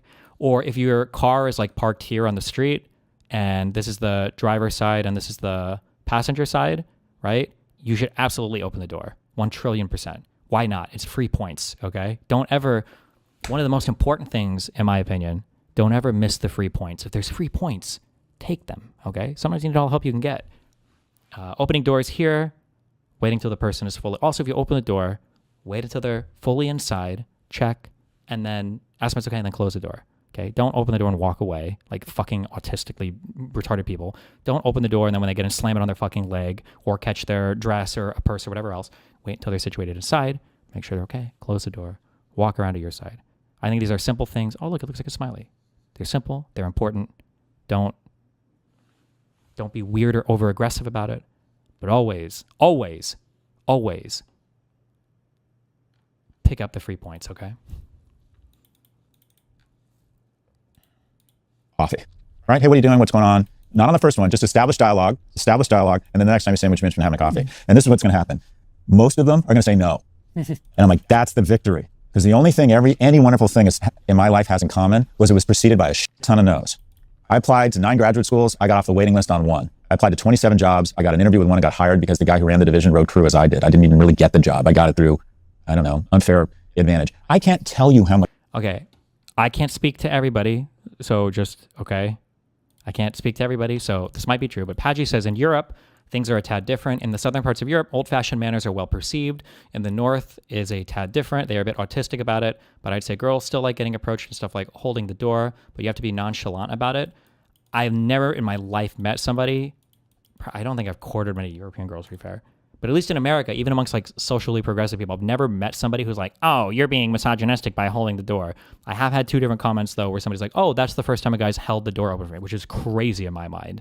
Like, you should be nonchalant about it. Okay, it's not the 4chan green text where you run forward to open the door and like the seas are shaking, men's boners are growing everywhere, women's uteruses are having babies drop out of them, and you utter the "it was my privilege" thing as she walks through the open door. But just, I don't know. But I guess it also depends on the type of person you are too. Like, I go for more aggressive types of women who are more like masculine traditionally in demeanor, but I would never date or be with a woman who's like getting upset if I do something nice for them. In my mind, that's a red flag. But if you might be looking for somebody who's more into that, like in that temperament or whatever, but that would be a red flag for me. As I did. I didn't even really get the job. I got it through, I don't know, unfair advantage. I can't tell you how much rejection I have endured from women.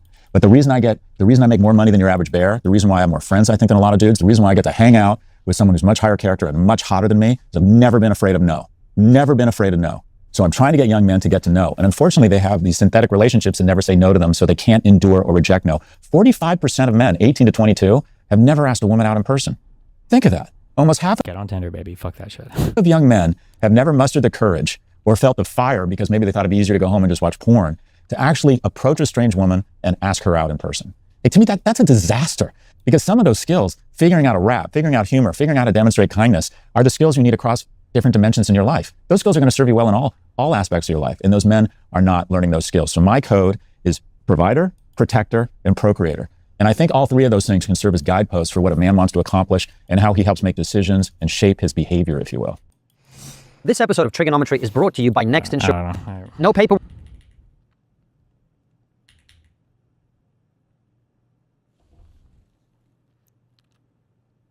I always say, Scott, and look, I'm on board with everything you say. I think it's really powerful and really important for young men. I always say to people, like when they go, oh, you built this, you helped to build like trigonometry and, you've done all right, Francis. What's the one advice that you would give? I always say courage is a muscle. The more you exercise courage, the easier it becomes. The more, if you see a cute girl, the more you approach a cute girl, the less intimidating it will become. The more you're able to deal with rejection. Because you know what's worse than not approaching? It's 2 hours later when you look back and you go, I should have done that. I should have done that. Because that could have been the one. That could have been the start of something incredibly beautiful. And it could have been the start of a relationship, a marriage, building a life together. And you know what? If it goes really disastrously wrong, in a few hours, it's going to make the start of a really funny story that you're going to tell your mates. And you're going to be like, you'll never guess, man. I saw this girl. I thought she was great. I walked up to her and she was just horrible to me. And you've got a great story. Like, I guess I could be wrong on this, but something that I don't think people who have a lot of success consider is that failure is funny when you have successes to fall back on, or failure is only funny when you know you can succeed, right? Like, if you're a gym bro and you've done cuts and you've done bulks and you've done hard cuts, you've done like dirty bulks, sometimes it can be funny to be like, bro, do you remember when I was dirty bulking that one time and then I fucking, I tweaked my back and I was like 250 pounds and I'm like, I'm 5'8" and I was fat as fuck, and it was like, that's funny. But it's only funny because you know that you can lose the weight or because you're not currently fat. It's not funny to laugh at things that are your current daily existence that you see absolutely no escape out of. Like, that's maybe in a very dark, morbid way some things can be, but I don't know if somebody who's had no success with dating, has never asked a girl out successfully, if he were to ask a girl out and then completely fumble it, if that's something like, oh God, that was so funny when I did this thing that is the story of my entire life and might be the final chapter on it. I don't know. I'm not sure about that. So whatever way you do it, in the end, it's going to be win-win. Yeah, look, when you approach someone and they don't return or reciprocate your interest, guess what? You're both going to be fine. And not only that. Again, that you're both going to be fine. That's true if you know that you're going to be fine because you have a history of some kind of success. That's a hard thing to start off with if you have no success behind you, though. And she, quite frankly, has no license to be upset or critical. Okay. And what you find now is more and more women are saying, I would actually like more men to approach me. And if you don't know the difference between expressing interest while making someone feel safe and harassing them, you got much bigger problems, right? And it's fine to approach a woman. That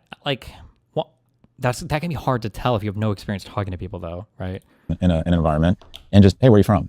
She's going to figure out that you're just not really interested in geography. And also, most really attractive people, or most people in general, especially women, they figure out a way to softly deflect you. And you have a responsibility to listen to those soft deflections and say, nice to meet you, and leave. I think every dad, every mentor has a role to play, and that is, how do you teach your sons to express romantic interest while making the other person feel safe? And how do you do that, Scott? I think it's just a series of basics. Follow up, text, hey, I saw where, I was telling my son this, he likes this girl and she was going to be in the same place as us. He's going to freak out if he sees this. I'm like, just text her and say, hey, do you want to join us in the family at this, just a couple soft opens. Where are you from? How did you guys end up here tonight? Right? Eye contact, try and be nice, try and be friendly. And if you're not getting, I think, and a lot of times people aren't interested. To your point, the secret to my success is rejection. I ran for 10th grade, 11th grade, and 12th grade presidents 3 times. I lost all 3 times. And based on my track record, I decided to run for student body president, where I went out to, wait for it, lose.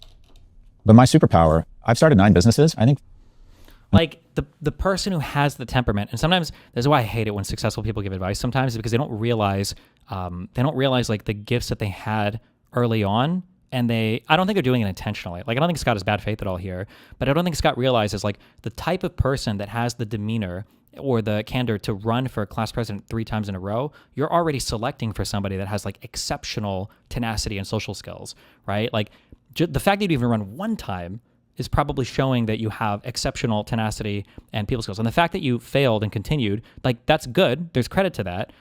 But the fact that you were even willing to do it in the first place is probably more important than the fact that you did it and failed and did it again, I'm kind of 3, 2, and 4. Most of my businesses have failed. But the ability to mourn and move on. Would you say that the advice that most men give other men or boys, that you need to get rejected a lot in order to get good at anything, such as dating, because it's pretty common mainstay men and boys here? Well, I mean, like, you need to do that. That is true. I'm just saying that that's going to be really, really, really fucking hard if you've never experienced that before. Like, one of the things that I talk about with streamers or YouTubers when it comes to viewership dips is like the hardest part in any streamer's life is the first time you lose viewers because you're doing different content or something happens. And every streamer catastrophizes when this happens. Some never actually are okay with doing content that gets less viewership because they think they're never going to be able to get it back. And being able to go through that dip a couple times is like, oh, that's easy. Like, but you have to have that experience first, and you have to survive it before you have that feeling. Otherwise, you're not going to feel like, if you've never had a viewership dip before, you're not going to have that feeling of like, oh, well, I just need to fail on it, it'll be okay. So it is uncomfortable. It's something you really, really, really have to work through. And it's not going to be fun until you actually have some success, But I think that, what is your prescription for people to fail safely? Start talking to girls when you're in middle school. When you're an adult, I don't know at that point. I truly don't. I don't know the answer to that. Especially because online, it feels like a lot of workplaces. Like, it feels like the easiest places to meet women are school and work. And once you are out of school, especially, and then if you're working in an environment that's either work from home or predominantly male, I don't know. I feel like you're fucked. But that's really depressing to say, so I wouldn't say that. Good luck. Start learning how to text and learn how to Tinder and all that shit. Good luck. Is everything, right? Okay. I was always able to raise more money. I was always able to get up. What's interesting is I have a lot of friends, not a lot of friends, but some friends, and they've known nothing but success, and then they hit a bump, and they get paralyzed. Their fund doesn't go well. They're not able to raise money, or they have a business that fails, or they have a divorce, and they're just paralyzed for 3 or 5 years.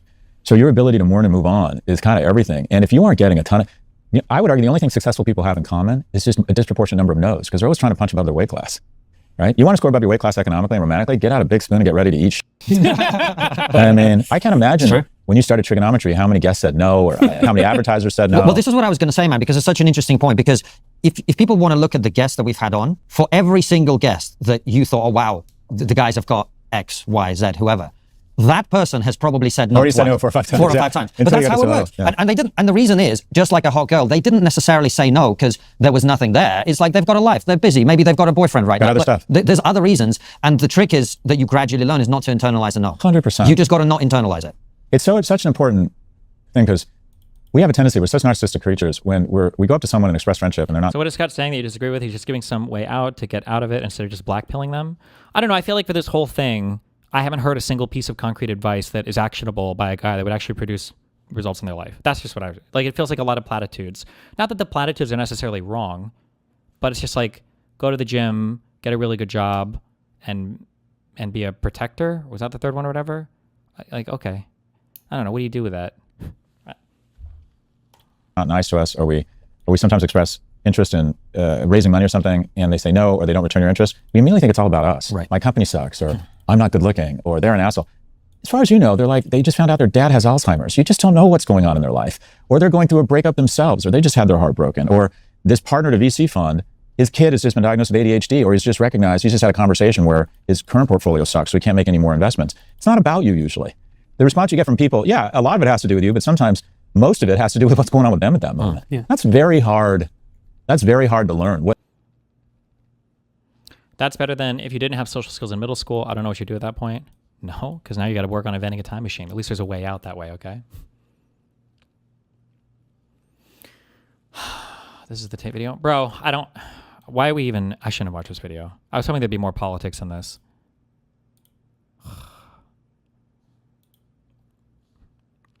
We'll watch 5 minutes of this. No, we'll watch up to 15 minutes to see if he gives anything actionable.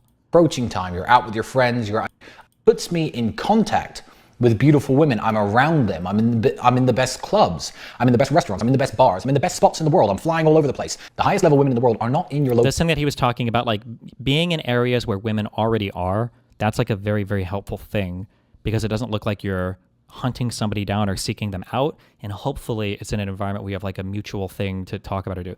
Like one commonplace I heard, I don't have personal experience with this, but this feels like it would be a thing, like a dog park. Like if you go to the park and you have a dog and somebody else has a dog, you're there for a reason, where both of you are there. There's a thing you can talk about. Animals are cute. Like that's like a place where you could find men and women together. They can chat. Yeah. But it's also a lower stakes environment than I feel like a fucking bar or a club or whatever, unless you're that kind of person. But. Local mall, gentlemen. They're in some bar in Cannes or Monte Carlo, and if you're not there, you're not going to get them. So the key to approaches is to keep your number of approaches very, very low. Aim like a sniper, not a flamethrower. If you see a beautiful girl, you're in a high-end spot, you want to add her to your harem, you want to add her to your collection, even if you're in your local bar. She could be a beautiful barmaid. You make your one approach, you try to get her contact details, and you then work on that lead. Mass approaching every woman who you could talk to is the enemy of an elite playboy like myself because you need the hours of the day. You need your hours in the day to work, to do business, to do other things that are important, that add to the lifestyle that attracts beautiful women. You can't afford to waste all your day walking around, walking up to girls, asking for their Facebooks, asking for their Instagrams, asking for their numbers. It's pathetic. You need to make your approaches when it's approaching time. You're out with your friends, you're at a nice restaurant, you see a group of girls, you're out at a nice bar, you see a girl by the bar, she catches your eye. Then you go over and you make your approach. I make no more than 2 or 3 approaches a week. If that, and I'm a very social guy. And I get more women than all the people you see on the internet, every single one of them. So meeting women in the real world is very possible and relatively easy. Be confident. I'm not going to teach you how to approach women because every guy has their own methodology. I'll usually walk up and I'll start with a compliment. I'll open with something as cheesy as you're really pretty or you're beautiful. Because if she says, oh, thank you, then she's interested. If she looks at you funny or says, I have a boyfriend or says anything negative, and you say, okay, no problem. I just wanted to say you're beautiful. Have a nice day. Goodbye. And you leave them. Whereas any kind of positive. This being able to walk up to somebody and say something and walk away like unoffended or whatever, rather than trying to think of like, I just needed the perfect fucking pickup line. This is a really good, important piece of advice. Like, and the fact that this is one of the biggest differences between Tristan and some of the other weird red pill shit or other things. Like you got to talk to a million girls and you don't take no for an answer and keep pushing and every woman should love you. It's like, it's not true. Some people are just not interested right off the bat. Figure that out as quickly as possible and move the fuck on. Okay. You don't want to get fucking one-itis with some girl that you spoke to for the first fucking time at Denny's that you're now obsessed with for the next 2 months trying to figure out why she won't respond to any of your, fucking pickup lines. It's fucking retarded. Yeah. Positive response to the compliment, you have your foot in the door and you can make your close in. You can get the telephone details, the WhatsApp number, which you then later work on. So speaking of WhatsApp, we're going to go into the online dating game. Now let me tell you, the world has changed. The world has shifted from many years ago when all playboys made their approaches person to person. There was no other way of doing it. The internet didn't exist, Instagram didn't exist, and the best dating app that exists right now is Instagram. Match.com, Tinder, this is where the ugly girls hang out. Girls who can't get a boyfriend, they might download Tinder. A hot girl might download Tinder and mess around with it for 5 minutes. But dating apps are nowhere near as powerful as Instagram. Everyone who's anyone, every attractive girl in the world is on Instagram. And every guy who's an elite level guy, every guy with some clout, some presence, some money, some talent, some skill, something to offer is on Instagram too. Instagram is the most powerful dating app in the world. Now, if you've ever had a girlfriend, what you should do next time you do is get access to her Instagram inbox. I have Instagram inbox passwords to all of my girlfriends, all 6 of them. So I can see the messages they get every single day. 20 or 30 people are messaging them. Hi, babe. Hi, you look good. Now, they don't read the messages. This is the problem. And this is why Instagram is important if you understand Instagram game and you understand how it works. You could be the most handsome guy in the world. You could be a Ferrari driver. You could be in super yachts and all your pictures and private jets. If you have a boring profile picture and 200 people following you, it's not that the girl likes you for the number of followers. It's you are not going to be seen. You're going to send a message to this beautiful girl. She's going to scroll down her messages. Oh, who's this? This guy has 20,000 followers. Let me read this guy's messages. She's going to skip right past you. The importance of building up a nice Instagram page when it comes to game is exceptionally important in today's world. Right now, I'm 40-something thousand followers. I have a verified tick. Now, I'm uglier, I'm sure, than lots of guys who are messaging these models and these girls. Thanks, Grad Dad's Lounge for the $5. Girls who I do meet on Instagram. However, when I send a message, it can be something as mundane as hello or a love heart reaction to one of her stories. She's scrolling down her page, guy more handsome than me, guy more handsome than me, billionaire, ugly guy, and then there's me. There's a little blue tick next to my name. It says I have 40-something thousand followers. Oh, who's this guy? She'll then click on my page and look at my page. She doesn't look at anyone else. She'll look at my page and think, oh, this guy decided to send me a message. You know what? I'm going to message back. Or I won't message back. But my messages are getting opened. And that is the key to Instagram game. You need to have a powerful profile. You know, if you need to post photos of cars, do it. You need to post photos with other girls, do whatever it takes to build up your likes, to build up your online presence, because it's almost as important when meeting women as your real life presence, which we're going to get into later in this course. So Instagram is the most powerful dating app in the world. I made headlines, national headlines, by stealing one of the most famous women in my country, Romania, from her husband. Over 1 million followers, verified on Instagram, this girl. How did I meet her? I sent her an Instagram message. Now, she gets thousands of messages every day, but very few from guys of my caliber. Very few from guys with that many followers, a blue check mark. She obviously was curious to see who I am. I made a nationwide scandal by stealing this woman from her husband. So, if Instagram, you have to treat it like a job. As I said in the introduction to this, why is Floyd Mayweather the best boxer in the world? Because he trains. If you want to be one of the best playboys in the world and operate on my level, you have to think daily. You have to make a conscious effort to be more attractive, more out there, more in the face of the women around you. So every day, if you see a cool scene, you see a cool restaurant, you're in a cool place, get someone to take a picture of you. This is true if you're doing online dating, but not if you're necessarily meeting people in real life, right? But this is important too. Like a guy will put like a nice picture of themselves. It's like, well, I have a nice profile. What's going on? It's like 1,000 other guys are probably messaging this girl with a nice profile. This is for picking up people on Instagram though. But like if you have to buy your account, fucking do it. If you need to rent some fucking bullshit ass huge car, I think pictures with friends are good. Good pictures I think are really important. But every picture should be with friends. You said it looks like social and friendly. But I've heard a lot of different advice on that. I also don't know how dated. This video is probably, I think at least 5 years old, I think. So I don't know if he would even recommend this necessarily anymore, but yeah, it's narcissistic. Also, I think having, in my opinion, this is a little outside my scope, but I think, because I don't have the experience, but I think not having a social media thing, I think is seen as a huge red flag generally. Like if you're talking to a guy and he has no Instagram, it kind of, I know this sounds mean, but it kind of makes you seem like a loser. Like, do you not have friends to take pictures with? Are you never going out anywhere? Like I think it hurts. So even if it's as stupid as like taking selfies or friends or whatever, if you go to eat or something like that, I think it generally makes you look, generally speaking, like just less like a sociopath, less like a murderer, I think. But this might change based on age and it might change based on certain environments, but that's like a thing that I've heard before, yeah. Oh, TikTok might be the thing. Do you have to post TikToks? I don't know. I hate pictures. I'm not even photogenic. I'm ugly in pictures. But I take these cool pictures and I put them online because I know it's money in the bank. It's going to grow with interest and it's going to pay off in the long run. So absolutely, you have to apply yourself to your online presence, and nothing is more important than Instagram. There is a time and a place for dating apps. Dating apps really do work. I'm filming this on April the 11th, 2020, in the middle of a quarantine, 6 years old. Which sucks. However, one country is not quarantined. Stockholm, Sweden. The capital of Sweden was open for business, so I decided to head over to Sweden with my brother and have a bit of fun. Play the Playboy game over in Stockholm, see how it goes. Now, if I had showed up in Stockholm, which was a lot quieter than usual, where would I meet the beautiful girls? I wouldn't really know where to hang out. I wouldn't know where to go or what to do. So I set my Tinder location. Yeah, I pay for Tinder. I pay for the premium Tinder. I set my location to... What if you're more like an introvert and don't like taking pictures? I don't want to sound mean, but I think being an introvert or being shy is a strictly negative character trait. I think it's something you have to work to get over. Nobody finds it attractive. Your life's not going to be the anime where some super cutie 11 out of 10 girl is going to super pursue you because you're just the quiet one. Like, generally speaking, being introverted or super shy is strictly a negative character trait. It's something you should work to overcome. So just an honest piece of advice, but that's just how I view it. Sweden. I don't bother swiping. I pay for those boost things, and I have the Tinder goal to see who swipes me first. I run 3 or 4 boosts. Then I take my pick. Again, like with Instagram, my Tinder pictures are me next to my supercars, me by the pool, me looking good, having trained hard. I try to get all the attention I can from the social media, and my Tinder pictures are my Instagram pictures. I then look at the best girls that have swiped me. I pick one. Her name was Philippa. Absolutely beautiful girl. Absolutely beautiful girl. In fact, here's a picture. I'm including a picture of Philippa right now. This is her. Now, Tinder is great for one thing and one thing only. Finding the best places in the city to go. Now, years ago, if you were a playboy and you were to land in a new city, you land in Singapore, it's 1988. What you do is you get in a taxi and you tell the taxi driver, hey brother, where's the coolest spot in town? Where's the hot joint? Where's the cool restaurants, the cool bars, where the pretty girls hang out? And the taxi driver would give you all the information you needed. Maybe a hotel concierge. Today, taxi drivers don't know shit. They're bitter, they're upset. The world has changed. The rich-poor divide is wider than ever. Taxi drivers aren't going to the expensive places. But you know who knows the best places in every city? Beautiful girls. That's what Tinder is for. If you use Tinder trying to get your pee-pee sucked, you're doing it wrong. You need to use Tinder to find the best places to go. Match with a really beautiful girl and say, hey, what's the best place to go in Stockholm on a Friday night?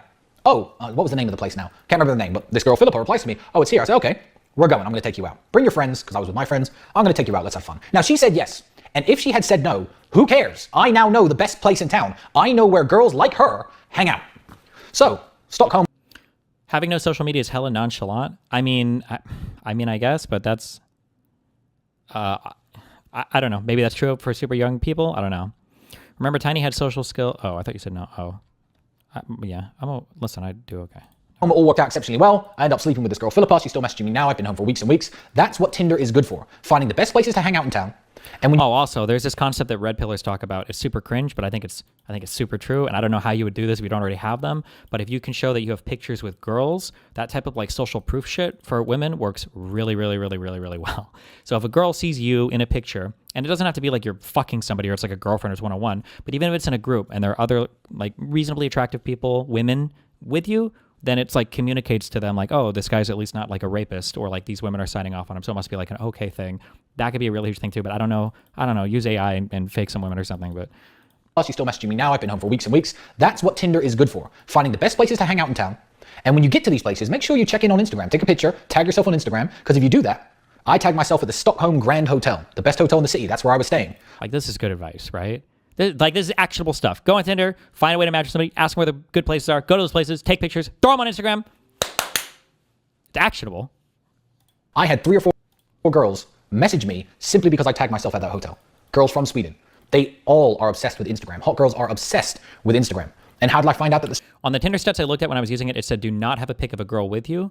If it's just one, that might be weird because it might communicate like girlfriend or weird competitive stuff. But having like a group of friends, especially if you look attractive and you're smiling and you're happy or whatever, I think is helpful. Especially if there are women in that group, I think it's really important. But yeah, a lot of picture, like I don't know if you would want a picture of you and your ex on there. I think that could send a lot of weird signals. I'm not sure about that yet. The Stockholm Grand Hotel was the best place in town to stay from a chick on Tinder who I never even met. I said, oh yeah, I'm thinking I don't know where to stay. She goes, oh, the best hotel's the Stockholm Grand Hotel. I Googled it, it was, boom, booked it. Then at the end of the night when I was done in that club or whatever with Philippa, oh, where are you staying? The Stockholm Grand Hotel. Of course, it's the best hotel in the city. Like I knew, and I didn't. Oh wow, yeah, it is the best hotel in the city. You know, I've got a killer minibar. Let's go and have some drinks. Come on, it's not late. I know everything here closes at 3. That's weird. You know, in my country, the party goes on until 5. True or not, I would have used that line. Let's go. Back to the hotel. That's what dating apps are useful for. If you're there trying to get laid, trying to talk, trying to make your girlfriend and stuff, forget about it, man. Forget about it. These girls, every dude they swipe is a match. After a day or two of talking to them, they're going to stop replying, regardless of who you are. If you think she's really hot and you met her on Tinder, get her off Tinder ASAP. Get her onto Instagram, get her onto WhatsApp. Because at least if you get her onto Instagram and you send messages back and forth, hey, it's me, you are now out of her other inbox and in her main inbox. You're a guy she knows. This is basic. You always get a phone number or something. You don't want to be stuck chatting on fucking Tinder or Hinge or whatever for days and days and days. I feel like if you haven't gotten a number or something off a dating app at like 1 or 2 days, I feel like you're pretty cooked generally. A guy she swiped and said she's attracted to, and she will always read your messages. That's a good lead. Forget about Tinder. Terrible. That's its only use. Now, depending on the culture of the country you're in, another way you can meet women is by having a group of women with you. Now, I know this sounds insane, guys. I know this sounds crazy. But if you know 2 or 3 girls and you're heading over to a nightclub or a bar and you invite them with you, having a group of women with you in a town or city where these women are from, it acts like a magnet. This is elite level stuff that you will not hear anywhere else. If you have 3 or 4 girls from New York with you while you are in New York and you're taking them to the best clubs and the best bars and the best spots, the girls they know congregate around you. They come to talk to their friends. You can make your brief introduction. Hello, my name's Tristan. Oh, really nice to meet you. Yeah, I'm just out with these girls right now. But I tell you what, have you got Instagram? Yeah, no, you come out with us next time. Why, stay here, stay at our table. Screw those guys. Having girls with you acts like a magnet. Now, when I was much younger, if I went out trying to look for women, it was a different world. I go out by myself to crappy bars and clubs and try to talk to girls. I learned things the hard way. However, now I do not go out with just men. I go out with women every single time. I don't care if they're my friends, my girlfriends, girls I'm sleeping with. I bring women when I go out because they're friends, they're girlfriends, they're mates. They all want to come over and talk. Oh, hi, oh, you're at Tristan's table. Or maybe they don't even know me. Maybe I can make an introduction. And that is a way that I meet a lot of women. The friends of the women who I fuck, you better believe I've been through a lot of them, especially my side chicks. When it comes to keeping my girlfriends, I don't really fuck their friends. That's a bit of a... Okay, no more of this. Jesus. But, yeah. Like, I feel like in the 17 minutes of that video, there was more actionable advice than a million videos of, like, you have to work hard and be a provider and blah, blah. I don't know. What the fuck are you supposed to do with that? Everybody knows you need a good job. Everybody knows you should go to the gym. Like, the fuck? The fuck? What do you want to do with that? Get big, traffic women. King shit.